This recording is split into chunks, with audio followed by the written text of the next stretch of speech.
Oke, perkenalkan, kami dari kelompok 17 yang beranggotakan Rizal Abdul Mubarok dengan NPM 251, Miftah Farid Doni dengan NPM 224. Rijal Nurul Asror dengan NPM 221.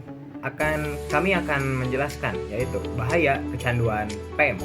Oke, tanpa berlama-lama mungkin langsung kita ke videonya. Let's go. Yo.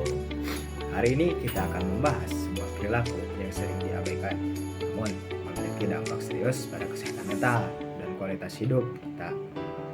Saya mengajak teman-teman dan Bapak Ibu sekalian untuk mencermati isu kecanduan PMO.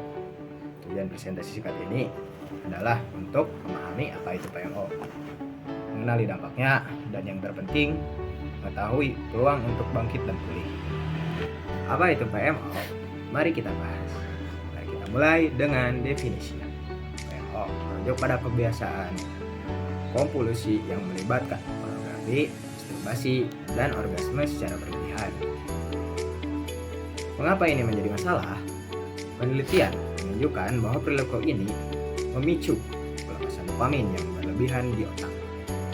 Dopamin adalah hormon reward atau kesenangan.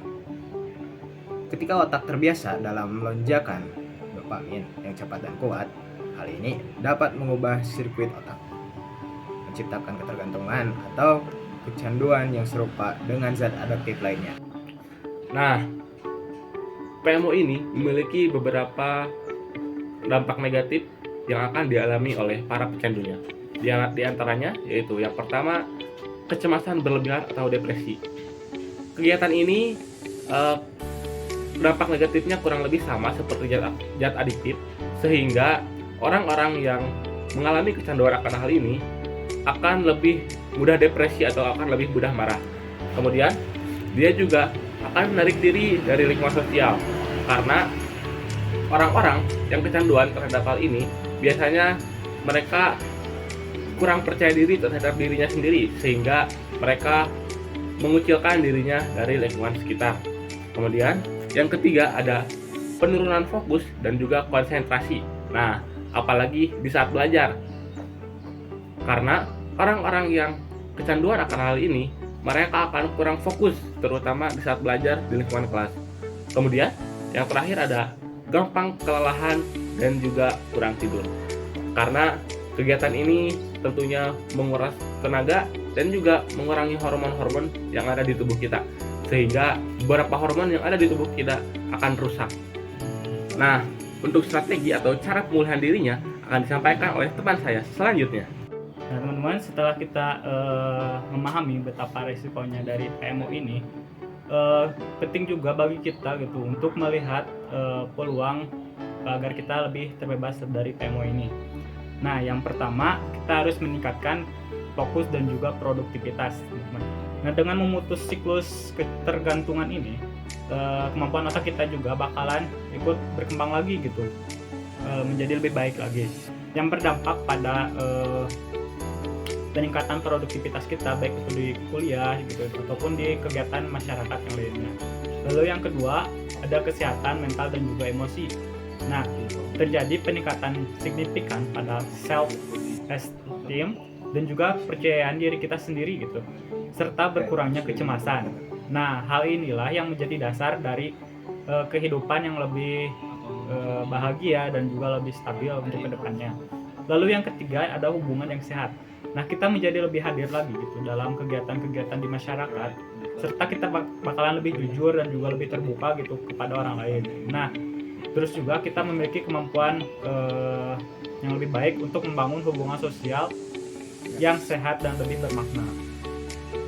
Nah, selain daripada ketiga yang tadi saya sebutkan tadi, tentunya kesehatan fisik juga bakalan ikut membaik gitu seiring dengan energi yang diarahkan pada aktivitas-aktivitas positif lainnya. Nah, baik teman-teman, sekarang kita bakalan membahas bagaimana cara kita memulihkan diri dari ketergantungan ini. Dalam infografis yang kita bagikan, ada 3 strategi utama yang dapat kita terapkan. Strategi yang pertama yaitu kita harus mengenali terlebih dahulu pemicunya, semisal waktu, tempat, ataupun emosi yang dapat memancing kita gitu berkegiatan tersebut. Lalu setelah kita mengidentifikasinya atau kita sudah kenal pemicunya, kita harus bisa menyusun rencana untuk menghindarinya. Lalu strategi yang kedua yaitu mengalihkan perhatian teman-teman. Ganti kebiasaan PMO ini dengan aktivitas-aktivitas positif seperti berolahraga, membaca buku gitu, ataupun menonton hal-hal yang positif gitu di YouTube, di TikTok gitu ya. Lalu yang ketiga adalah mencari dukungan teman-teman. Nah, jangan pernah kita menghadapi ketergantungan ini sendirian gitu, teman-teman. Bergabunglah dengan komunitas-komunitas yang mendukung gitu, ataupun cari dukungan dari seseorang yang profesional gitu, pada ahlinya gitu teman-teman, seperti itu. Oke, sebagai kesimpulan mungkin ya, ketergantungan PMO adalah masalah serius yang mempengaruhi kesehatan mental, sosial, dan fisik. Namun, pemulihannya sepenuhnya mungkin dilakukan. Kuncinya adalah kesadaran, komitmen, dan konsistensi dalam membangun rutinitas sehat. Dimulai dengan satu konsistensi. Mulailah hari ini. Mungkin sekian dari kami ya. Saya juga Abdul Barok, mewakilkan teman-teman saya dengan penutupan. Terima kasih atas perhatiannya. Assalamualaikum warahmatullahi wabarakatuh.